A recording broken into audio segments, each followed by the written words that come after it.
বন্ধুরা, কেমন আছেন সবাই? মানব ইতিহাসে নারীরা ছিলেন করুণার প্রতীক, কিন্তু সব নারী কি তাই? কখনো কখনো কোমল মুখের আড়ালে লুকিয়ে থাকে হিংস্রতা। আজ জানবো এমন ৭ নারীর গল্প যারা ছিলেন রূপে দেবী এবং আচরণে শয়তান। বন্ধুরা, আজকের গল্পগুলো এক একটা ঠান্ডা সন্ত্রাস। তাই আলো কমাও, হেডফোন পরো, কারণ শুরু হতে যাচ্ছে আজকের ইতিহাসের সবচেয়ে ভয়ঙ্কর অধ্যায়। Number 1, Elizabeth Bathory. ১৬০০ শতকের হাঙ্গেরির এক রাজপ্রাসাদ, যেখানে প্রতি রাতে একের পর এক তরুণী হারিয়ে যেত। কিন্তু কেন?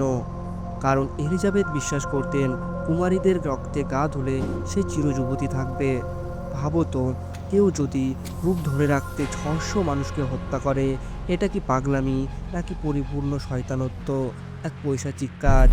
তার নির্যাতনের ঘরে ছিল লোহার কাঁটা, আগুন, গরম তেল, যেন মধ্যযুগীয় এক কোনো দুঃস্বপ্ন।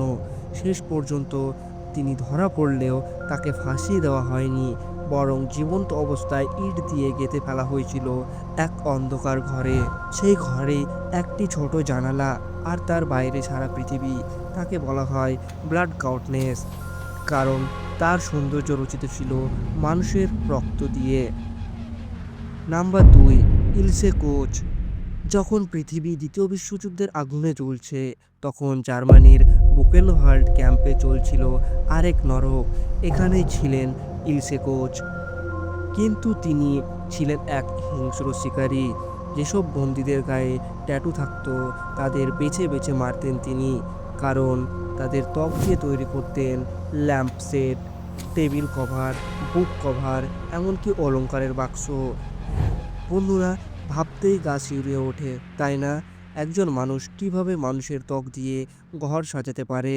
তার নাম ছিল দ্য বিচ অফ বুকেনওয়াল্ড, আর সেই নামই তাকে চিরকালের ঘৃণার প্রতীক বানিয়ে রেখেছে। বন্ধুরা, চ্যানেলে নতুন কাজ করছি, তাই সবার কাছে একটু সাপোর্ট আশা করছি। আপনারা যারা শেষ অধ্যায় চ্যানেলটি দেখছেন, চ্যানেলটি সাবস্ক্রাইব, লাইক ও শেয়ার করে দেবেন। আপনার ছোট্ট একটা লাইক ও সাবস্ক্রাইব আমাদের পরবর্তী অধ্যায় বানাতে অনুপ্রেরণা দেবে। ধন্যবাদ সবাইকে। নাম্বার ৩, মায়রার হিন্ডলি। একজন নারী তার প্রেমিকের জন্য কতদূর যেতে পারে? মায়রা হিন্ডলি ব্রিটেনের ইতিহাসে এক অভিশপ্ত নাম। তার প্রেমিক অ্যান ব্র্যান্ডি এর সঙ্গে মিলে সে ৫টি শিশুকে হত্যা করে।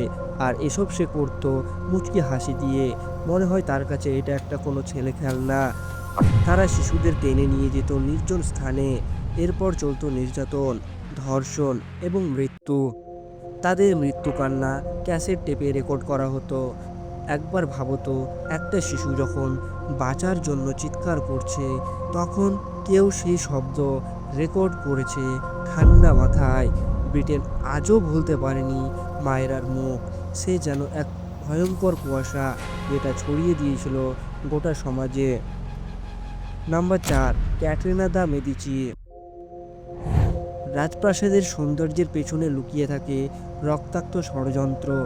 ক্যাথরিন দ্য মেডিচি ছিলেন ফ্রান্সের রানী, কিন্তু তিনি রানীর চেয়েও বেশি ছিলেন একজন মাস্টার স্ট্র্যাটেজিস্ট। ১৫৭২ সালে এক রাতে তিনি ১০,০০০ প্রোটেস্ট্যান্টকে হত্যা করে, যার মূল পরিকল্পক ছিলেন ক্যাটরিনা নিজে। রাজসভায় সে বিষ রাখত নিজের পোশাকে, কেউ সন্দেহ করলে এক চুমুকে মৃত্যু। Number ৫, Belle Gunness. প্রেমের আড়ালে কতটা ভয় লুকিয়ে থাকতে পারে? যদি আপনি বেল গুনেশ এই নারীর ইতিহাস সম্বন্ধে না জানেন, তবে আপনি জেনে নিন। বেলে গুনেশ পত্রিকায় বিজ্ঞাপন দিত, আমি জমি, টাকা, ভালোবাসা সব দিতে পারি, চাই শুধু একজন সৎ স্বামী। সাড়া দিত শত শত মানুষ, কিন্তু যারা যেত তার বাড়ি, তার আর কখনো ফেরা হয়নি। তার বাড়ির উঠোন থেকে পাওয়া গেছে ৩০টারও বেশি কঙ্কাল। সে প্রথমে প্রেমে ফেলতো, তারপর সম্পত্তির জন্য খুন করত ঠান্ডা মাথায়। কিন্তু আশ্চর্য ব্যাপার হলো, সে নিজেও একদিন আগুনে পুড়ে মারা যায় বলে দাবি করা হয়। তবে অনেকে বিশ্বাস করে বেলা পালিয়ে গেছে অন্য নামে। সে কি এখনো বেঁচে আছে? Number ৬, bloody Mary. Mary Tudor ইংল্যান্ডের রানী ছিলেন এক গোঁড়া ক্যাথলিক, আর যারা তার মতামতের বিপরীত ছিল তারা পুড়ে মরে যেত রাস্তায়। প্রতিদিন রাস্তায় পোড়ানো হতো মানুষকে ধর্মের নামে বিচার ছাড়াই।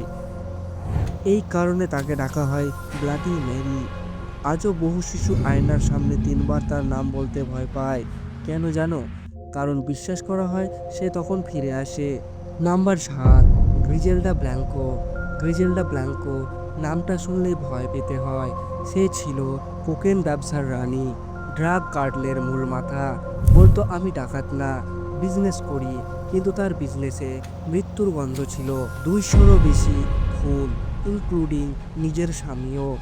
সে বাইক অ্যাসিস্ট্যান্টদের তৈরি করেছিল। চলন্ত বাইক এসে প্রতিপক্ষকে গুলি করে সোজা চলে যেত। শেষমেশ এক বাইকের হাতেই খুন হয় সে নিজেও। তার গল্প আজও নেটফ্লিক্স, মিউজিক আর মুভির প্রিয় কন্টেন্ট। কারণ তার মতো শয়তান ইতিহাসের খুব কম জন্মেছে। এই নারীরা প্রমাণ করেছে কখনো কখনো শয়তান রূপ নেয় নারীত্বের ছায়ায়।